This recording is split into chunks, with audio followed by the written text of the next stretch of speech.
बहुत पुराने जमाने की बात है, जब दुनिया में सादगी थी और लोग ईमानदारी से अपनी रोजी कमाते थे। एक छोटे से गांव में फजलू नामी एक धोबी रहता था। फजलू बहुत मेहनती और ईमानदार इंसान था। हर रोज सुबह सवेरे उठता, नमाज पढ़ता और फिर दरिया के किनारे जाकर लोगों के कपड़े धोता। लोग उसे बहुत पसंद करते थे, क्योंकि वह हमेशा मुस्कुराता रहता था।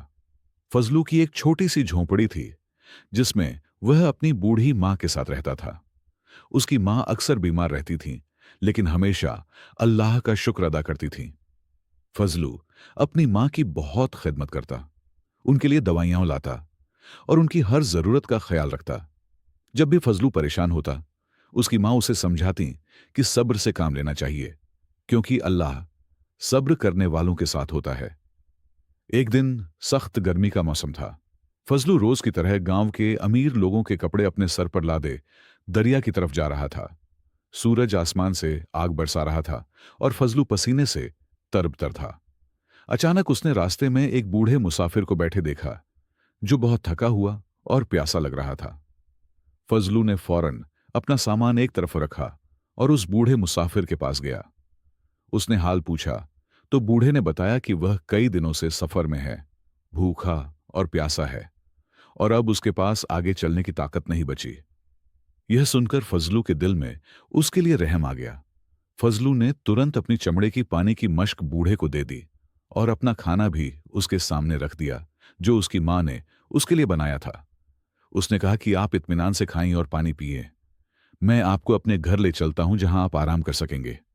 बूढ़े की आंखों में आंसू आ गए और उसने दिल से फजलू का शुक्रिया अदा किया। खाना खाने के बाद बूढ़े मुसाफिर की हालत कुछ बेहतर हुई, लेकिन वह अब भी कमजोर था। फजलू ने उसे अपने कंधे का सहारा दिया और अपनी झोंपड़ी की तरफ चल पड़ा। उसने मुस्कुराते हुए कहा कि कपड़े आज न भी धोए तो कोई बात नहीं, मदद करना ज्यादा जरूरी है। रास्ते में बूढ़ा मुसाफिर फजलू से बातें करता रहा। उसने कहा कि आजकल ऐसे लोग बहुत कम मिलते हैं जो किसी अजनबी की मदद करें। फिर उसने पूछा कि तुम्हारे पास क्या है? फजलू ने मुस्कुराकर जवाब दिया कि अल्लाह ने मुझे सेहत दी है, मेरी मां जिंदा हैं और रोजी कमाने का हुनर दिया है। मैं खुद को बहुत अमीर समझता हूं। यह सुनकर बूढ़े की आंखों में चमक आ गई। उसने कहा कि असली अमीरी दिल की होती है, जेब की नहीं। जब वे झोंपड़ी पहुंचे तो फजलू की मां ने बूढ़े मुसाफिर का अच्छे से स्वागत किया और उसे आराम करने के लिए अपनी चारपाई दे दी। इसके बाद फजलू फिर दरिया की तरफ कपड़े धोने चला गया। शाम को जब फजलू घर लौटा तो देखा कि बूढ़ा मुसाफिर उसका इंतजार कर रहा था। बूढ़े ने कहा कि उसने फजलू की मदद का बदला देने का फैसला किया है। यह कहकर उसने अपनी झोली से एक चमड़े का पोटला निकाला और फजलू की तरफ बढ़ा दिया।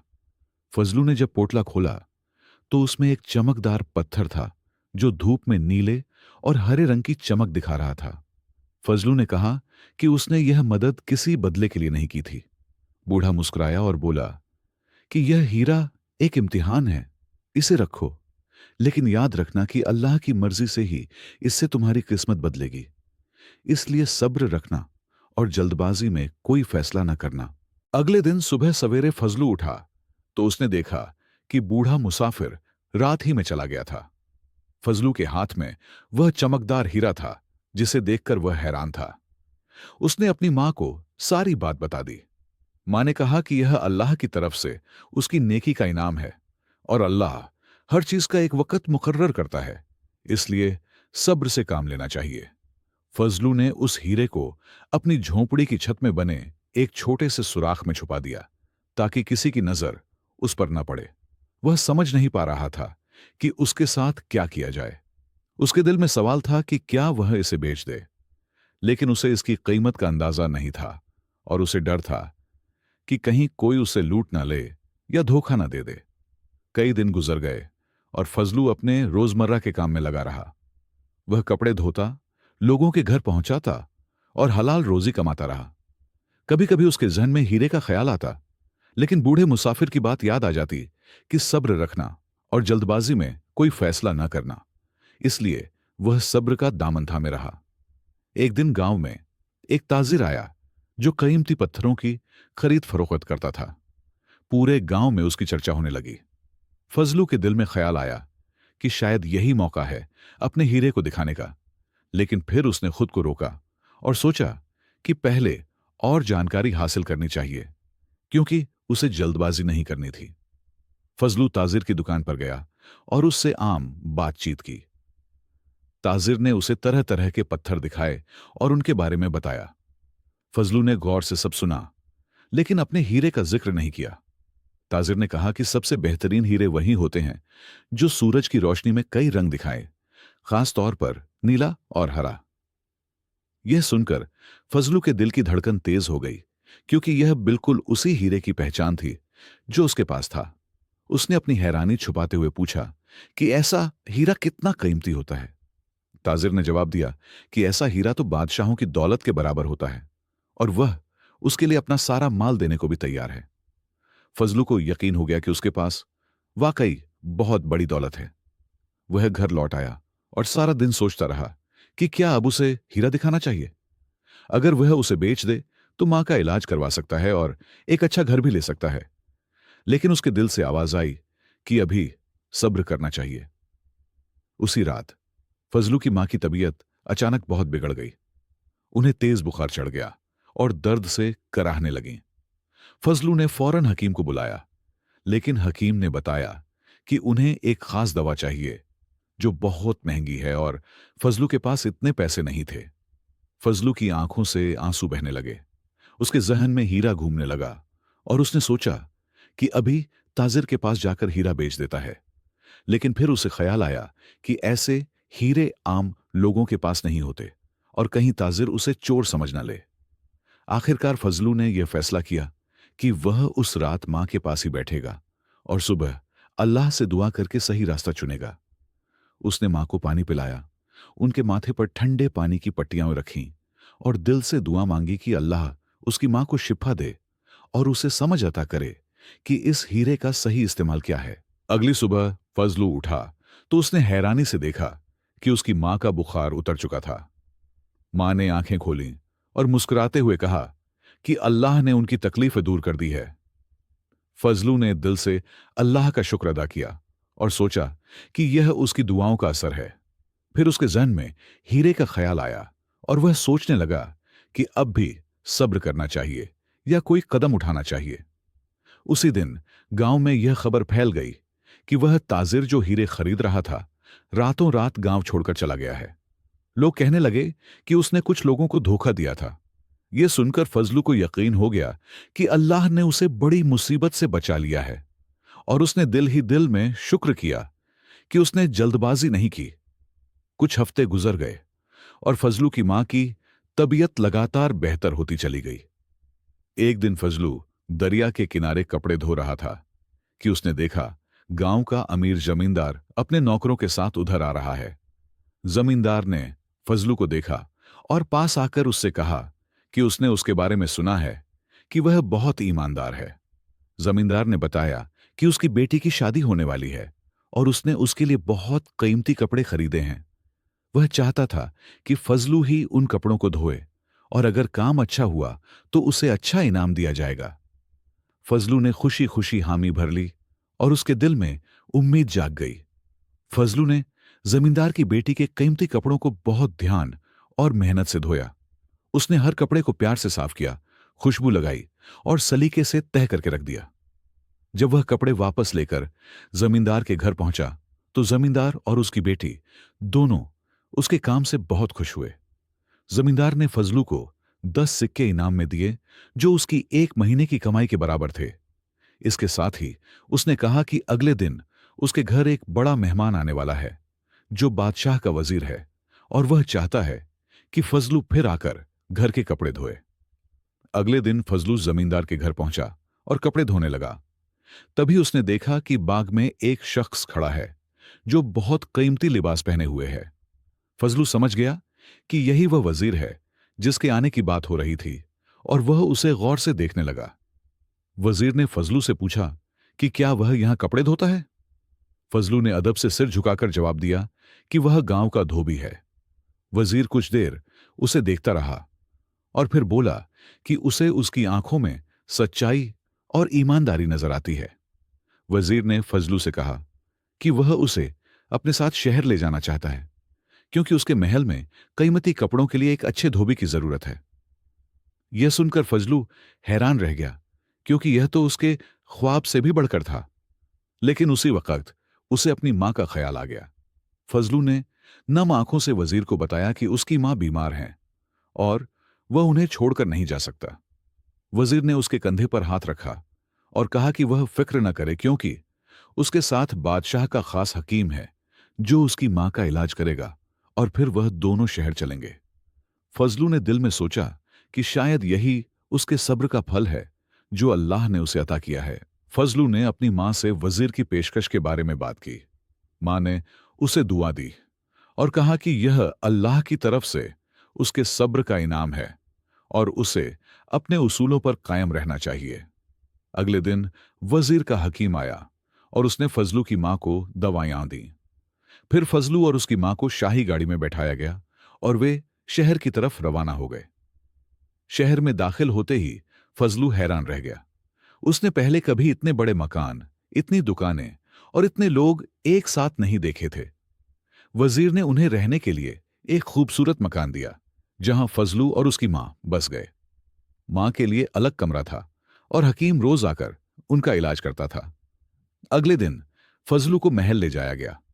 वजीर ने उसे शाही कपड़े दिखाए और बताया कि ये बादशाह के कीमती कपड़े हैं।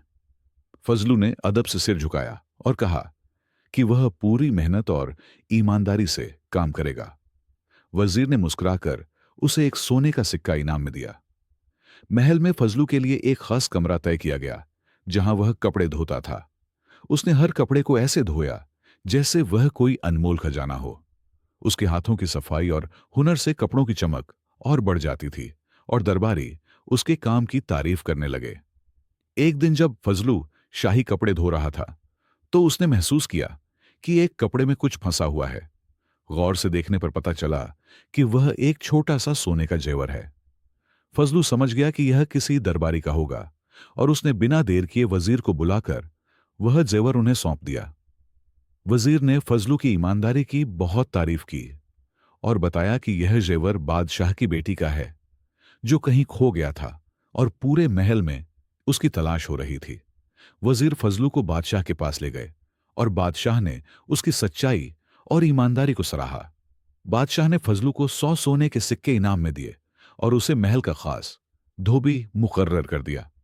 फजलू ने सजदा ए शुक्र अदा किया और दिल से अल्लाह का शुक्र किया। उसकी जिंदगी अब बदल चुकी थी और उसकी मां का इलाज भी अच्छे से हो रहा था। इतनी तरक्की के बावजूद फजलू के दिल में कभी घमंड नहीं आया।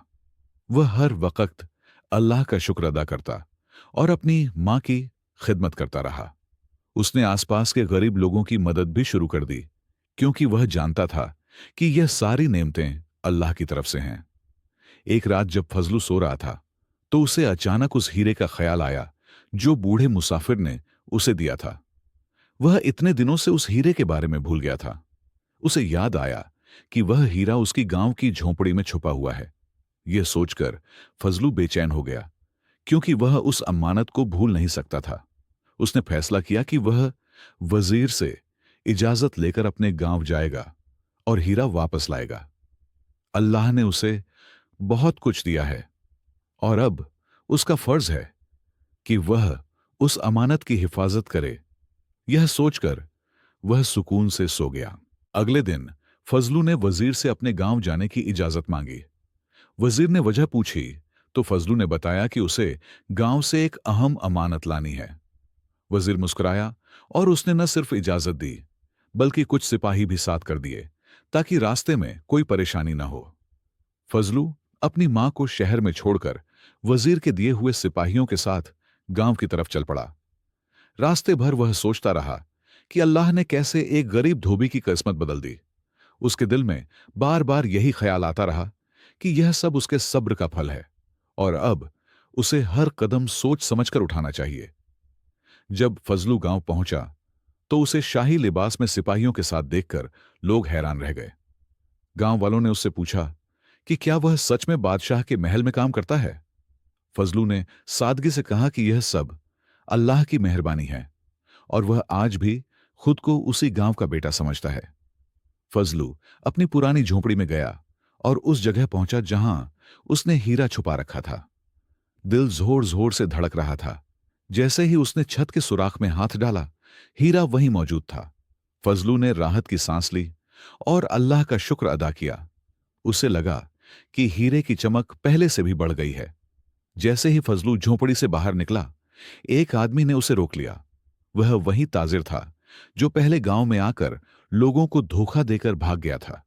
उसने जोर से कहा कि हीरा उसका है और उसे देने के लिए आगे बढ़ा, लेकिन उसकी नीयत साफ नहीं थी।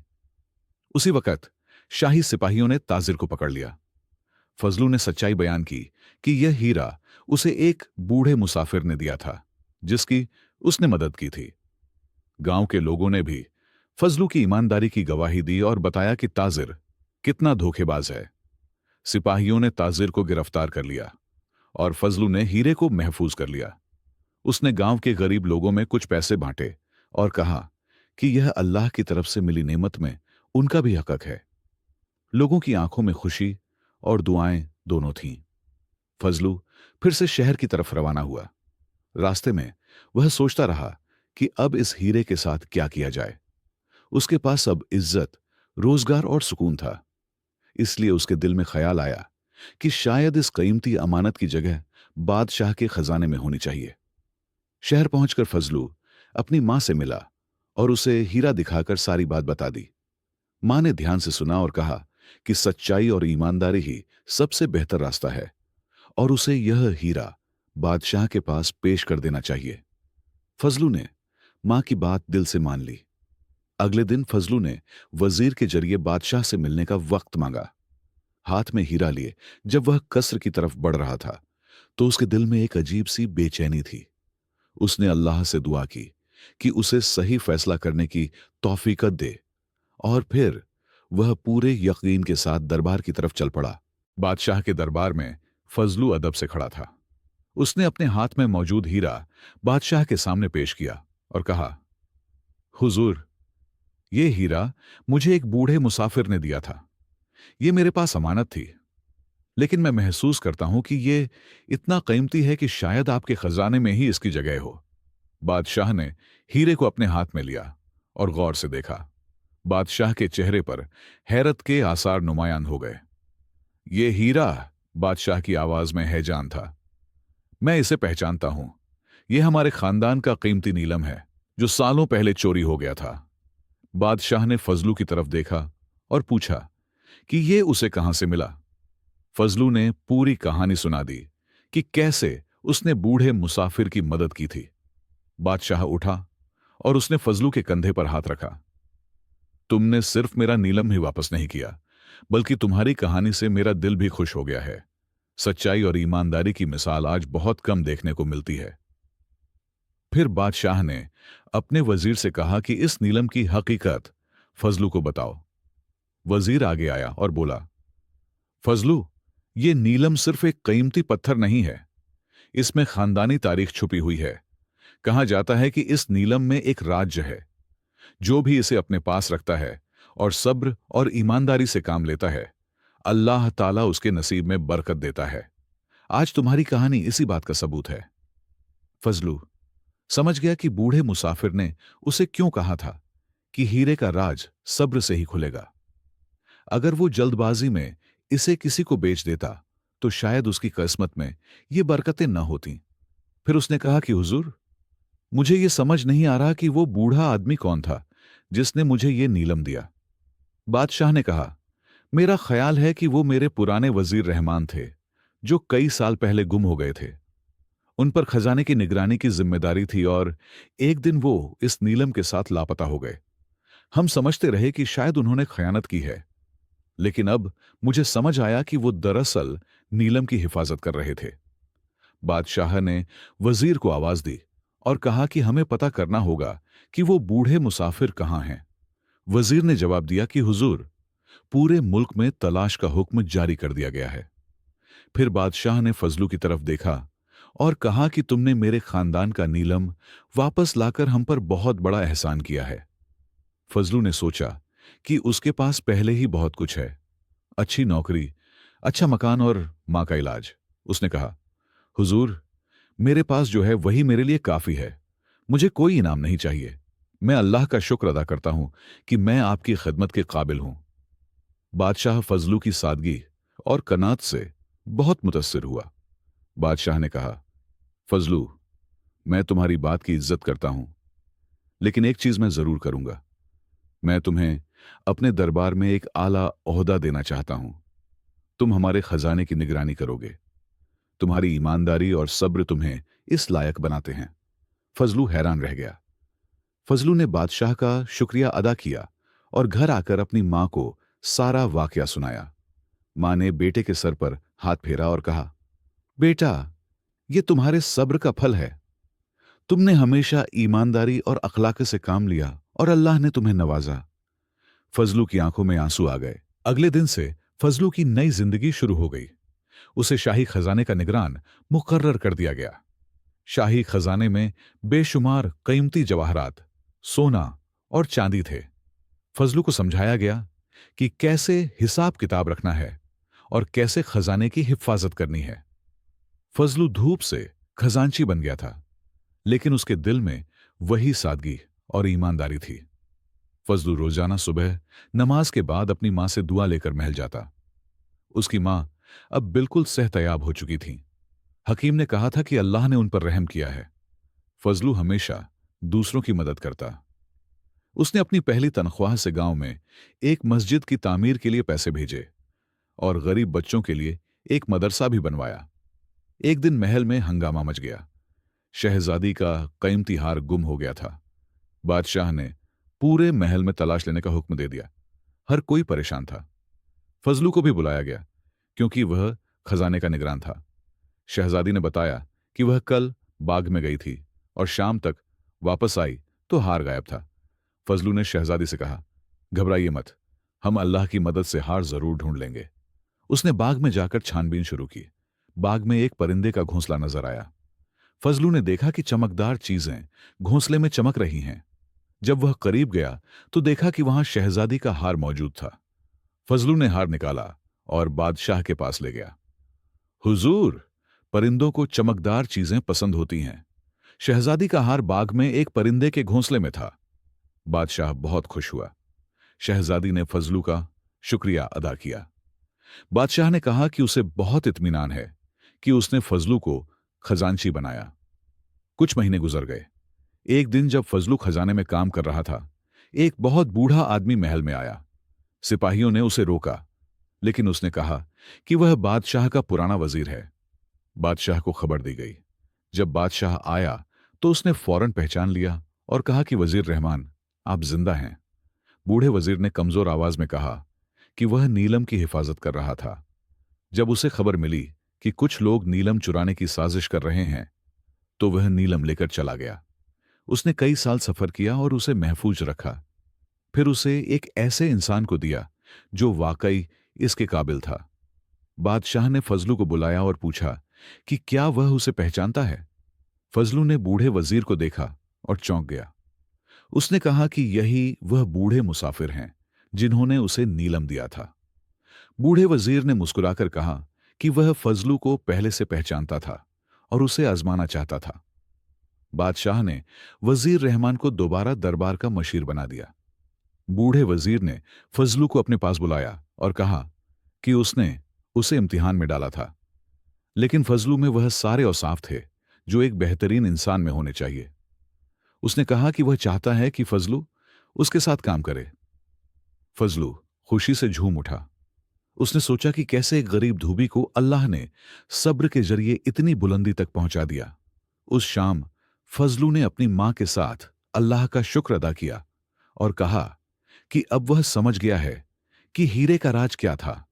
वह राज सब्र, ईमानदारी और नेक नियत का था, जो इंसान को ऊंचाइयों तक पहुंचा देता है। कई साल गुजर गए। फजलू ने वजीर रहमान से बहुत कुछ सीखा। उसकी शोहरत पूरे मुल्क में फैल गई कि वह कितना ईमानदार, मेहनती और दानिशमंद है।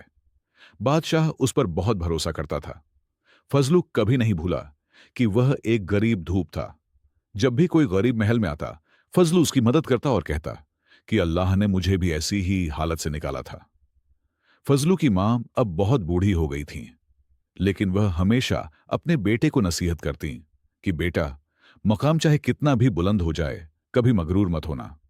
अल्लाह ने तुम्हें यह सब इसलिए दिया है ताकि तुम दूसरों की मदद कर सको। फजलू हमेशा अपनी मां की बातों को दिल में रखता और हर फैसले में उनसे मशविरा करता। एक दिन बादशाह ने फजलू को बुलाया और कहा कि वह चाहता है कि फजलू मुल्क के दूर दराज इलाकों का दौरा करे और वहां के लोगों की हालत देखे। उसे ऐसा शख्स चाहिए जिस पर वह पूरा भरोसा कर सके कि वह सच्ची रिपोर्ट लाएगा। फजलू ने सर झुकाकर कहा कि वह हमेशा खिदमत के लिए तैयार है। फजलू ने कई महीनों तक मुल्क के मुख्तलिफ इलाकों का सफर किया। वह गांव गांव गया, लोगों से मिला, उनकी परेशानियां सुनी और सब कुछ नोट किया। जहां जहां वह पहुंचा, उसने लोगों को सब्र और ईमानदारी का पैगाम दिया।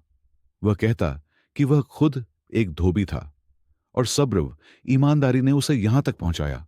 अल्लाह हर साबिर बंदे की मदद करता है। जब फजलू वापस लौटा तो उसने बादशाह को सारी मालूमात दी।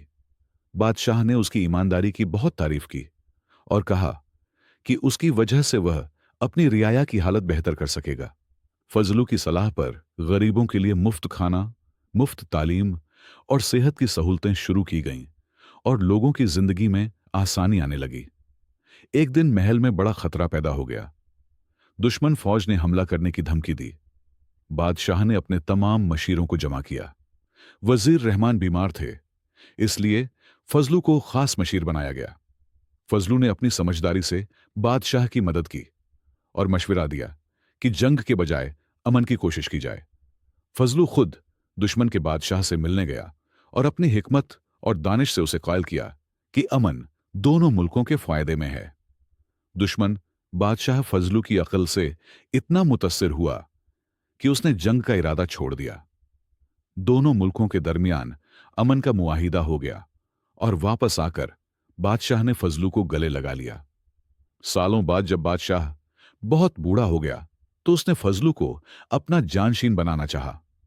फजलू ने अदब से इनकार करते हुए कहा कि वह एक धोबी का बेटा है और इस काबिल नहीं कि इतना बड़ा ओहदा ले। उसने कहा कि बादशाह के बाद उनके शहजादे ही हुकूमत करें। बादशाह मुस्कुराया और कहा कि उसे यही जवाब की उम्मीद थी। बादशाह ने फजलू को शहजादे का उस्ताद और मशीर बना दिया। फजलू ने शहजादे को सब्र, ईमानदारी और इंसाफ के सबक सिखाए। वह कहता कि एक हुक्मरान की सबसे बड़ी ताकत उसका सब्र होता है। सब्र से दिल जीते जाते हैं और जंगें टाली जाती हैं। फजलू की जिंदगी लोगों के लिए एक मिसाल बन गई। जहां भी वह जाता, लोग उसकी इज्जत करते और उससे नसीहत लेते। लोग अपने बच्चों को फजलू धोबी और हीरे के राज की कहानी सुनाते और सिखाते कि सब्र से हर मुश्किल का हल निकलता है। यह कहानी बताती है कि अल्लाह सब्र करने वालों को जरूर नवाजता है।